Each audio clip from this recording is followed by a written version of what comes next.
Moje ime je Andreja Pundelak in skupaj s sodelavci prihajam iz Zavoda za gradbeništvo Slovenije. No, danes je bilo že nekaj govora o dobrih lastnostih lesa. Moramo pa seveda omeniti tudi njegove pomanjkljivosti. Ena izmed njih je bila omenjena prej od profesorja dr. Miha Kumarja, se pravi ta biološka razgradnja. No, les povezano z nevarnostjo bivalnega okolja pa prihaja tudi druga pomanjkljivost, ki ne smemo zanemariti, to je, da je les vnetljiv in gorljiv material. No, na žalost se vsakodnevno srečujemo z nesrečami, ki jih povzroči ogenj. Ta povzroča mnogo materialne škode, kot tudi terja življenja ljudi. No, zanimiv je podatek, na primer, da v Sloveniji beležimo približno 2000 požarov v objektih, kar predstavlja kar recimo polovico vseh prijavljenih požarov v Sloveniji. No, to gorljivost lesa in pa upočasnitev razvoja požara pa lahko zmanjšamo z uporabo tako imenovanih zaviralcev gorenja. No, pri uporabi, ko pa tudi pri modifikaciji zaviralcev gorenja je težnja potem, da le-ti ne smejo imeti negativnih posledic na človeka in okolje. To pomeni, da le-ti ne smejo med delovanjem na koncu življenjskega cikla ali pa med reciklažo sproščati strupenih snovi. No, zaviralce gorenja lahko glede na način delovanja razvrstimo v 3 skupine. Zaviralci plinske faze gorenja, recimo primer takšnih zaviralcev gorenja so halogenirani zaviralci gorenja. Zaviralci gorenja, ki tvorijo saje, primer so intumescentni premazi in pa endotermni zaviralci gorenja, kjer kot primer navajam uporabo karbonatov. No, če najprej malo povem o prvi skupini, se pravi zaviralci plinske faze, kot primer halogenirani zaviralci gorenja. Le-ti so zelo popularni in zelo pogosto uporabljeni, ker so pač zelo učinkoviti in zelo cenovno ugodni. Vendar pa lahko med gorenjem sproščajo strupene in rakotvorne snovi in je zato njihova uporaba strogo nadzorovana in določena z zakonodajo. Drug primer zaviralcev gorenja so tisti, ki tvorijo saje, primer intumescentnih premazov. No, ti, ko so izpostavljeni toploti, nabreknejo, s tem se poveča prostorina, zmanjša gostota in razlacajo saje, ki je zelo slab prevodnik toplote in na ta način delujejo. Imajo zelo visoko stopnjo odpornosti proti ognju, vendar so lahko zelo dragi in imajo nizko temperaturno stabilnost.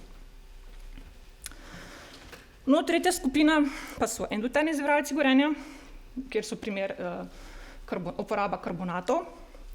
Le-ti so pa lahko zelo relativno poceni in niso sporni z vidika škodljivega vpliva na okolje in jih smatramo kot tako imenovane zelene zaviralce gorenja. Imajo dobro termično stabilnost, sproščajo manj dima in strupenih plinov, vendar pa je potrebno precej velik dodatek le-teh, da so učinkoviti kot zaviralci gorenja.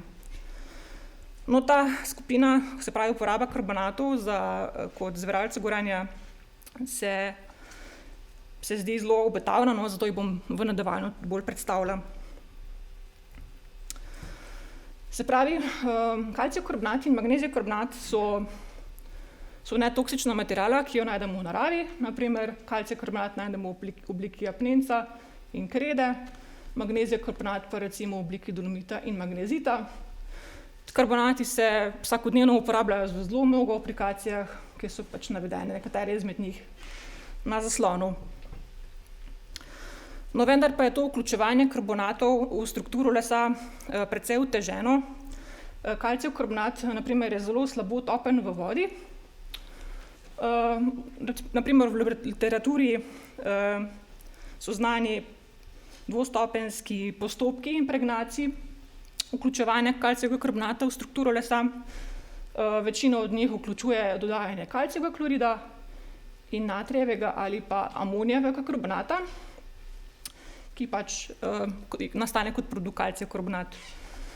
Vendar pa imajo ti postopki seveda nekaj pomanjkljivosti, na primer v primeru vključevanja natrijevega karbonata lahko pride do rjavenja kovinskih vključkov, saj nastane natrijev klorid, se pravi sol. No, v primeru pa recimo, da uporabljamo amonijev karbonat, nastane kot stranski produkt amonijev klorid, ki pa lahko ob povišani temperaturi, se pravi, ko pride do gorenja, ta razpade na amonijak in vodikov klorid, ki pa sta škodljiva za zdravje, saj dražita nos, dihala, grlo.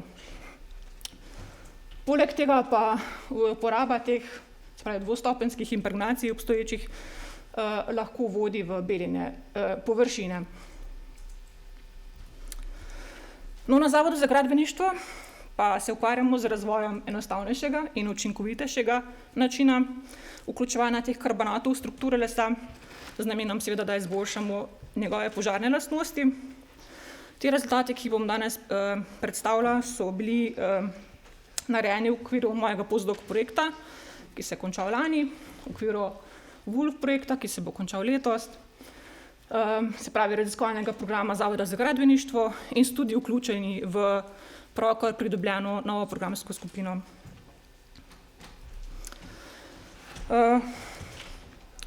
No, pred kratkim smo predlagali inovativno rešitev enostopenjskega postopka vključevanja karbonatov z stopnjami organskimi spojinami, ki se je izkazala za bolj učinkovito in enostavnejšo od predstavljenih.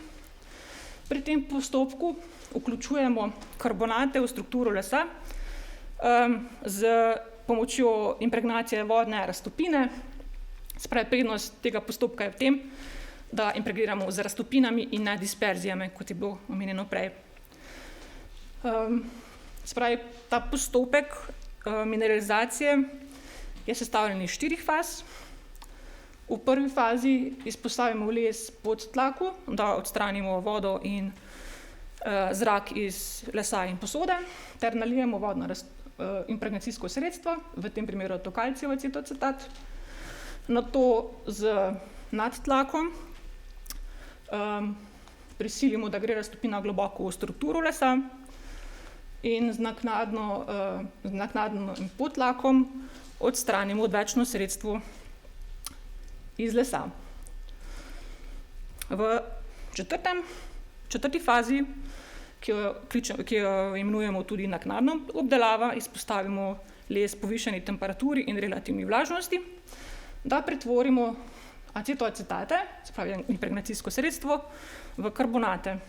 Se pravi, v primeru kalcijevega acetoacetata nastane kalcijev karbonat, v primeru magnezijevega karbonata pa magnezijev karbonat hidrat. No, pri tem nastaneta pa tudi ogljikov dioksid in aceton, ki izhlapita iz lesa. Kot že omenjeno, je prednost tega postopka, da impregniramo z vodnimi raztopinami, zato lahko sredstvo proglja globoko, se pravi, vključujemo karbonate globoko v strukturo lesa. Na levi fotografiji je test globine prodiranja impregnacijskega sredstva, kjer ta obarvanje pomeni prisotnost impregnacijskega sredstva. No, na desni strani pa lahko vidimo, da ima mineralizirani vzorci ohranijo naraven izgled, tako v primeru modifikacije s kalcijevim karbonatom in z magnezijevim karbonatom. No, posnetki elektronske vrstične mikroskopije nam prikazujejo vključevanje magnezijevega in kalcijevega karbonata v prečni in pa v vzdolžni smeri. No, nadalje smo s konusnim kalorimetrom preverjali odziv na ogenj materiala. Pri tem smo vzorce velikosti 100x100x10 mm izpostavili, tu se da vzorec takole, enakomernemu toplotnemu toku 50 kW na kvadratni meter. No, v tabeli prikazujem čas vžiga celotno sproščeno toploto v času 600 sekund in hitrost naraščanja sproščene toplote. No, pri tem je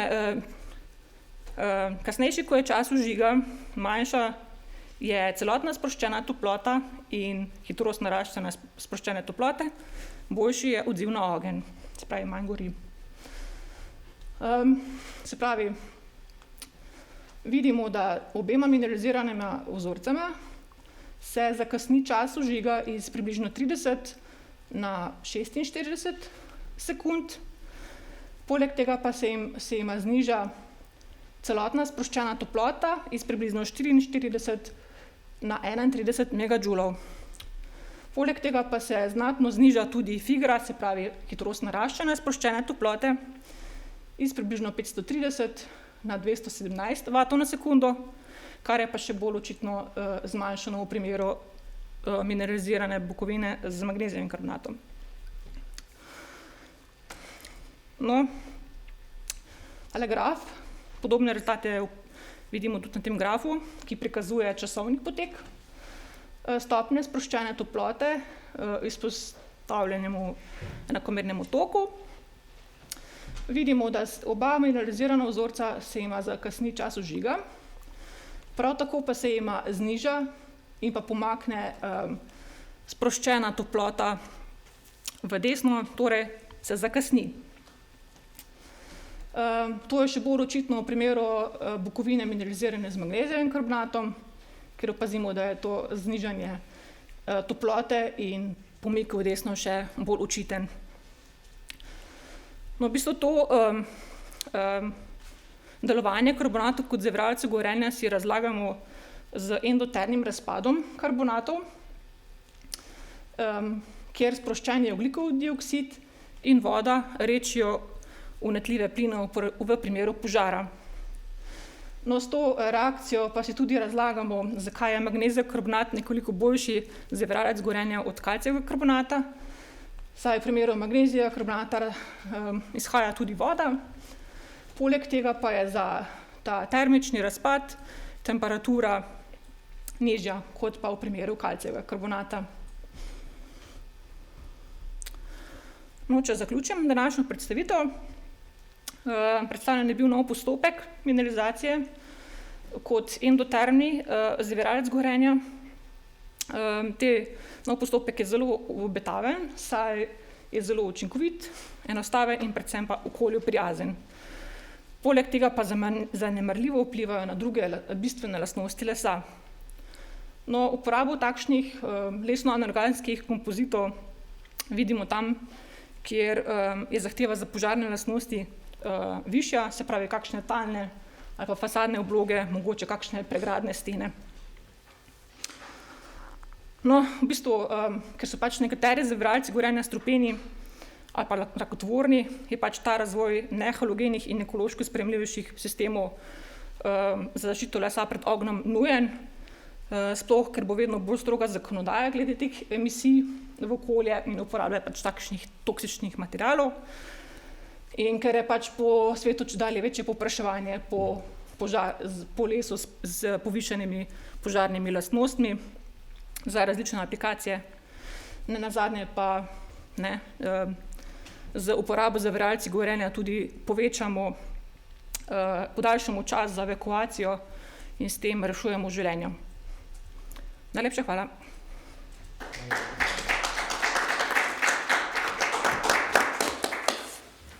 Hvala lepa vsem predavateljem in predavateljci za predstavitev znanstveno raziskovalnih povzetkov vašega dela. Že to, kar je bilo povedano, kaže, da biogospodarstvo Slovenije razpolaga z primernimi strokovnimi argumenti, da se zaveda vpliva podnebnih sprememb, ki jih bo brez dvoma treba vključiti v naš način razmišljanja, ne samo na ekonomskem, ampak tudi na vrednotnem polju.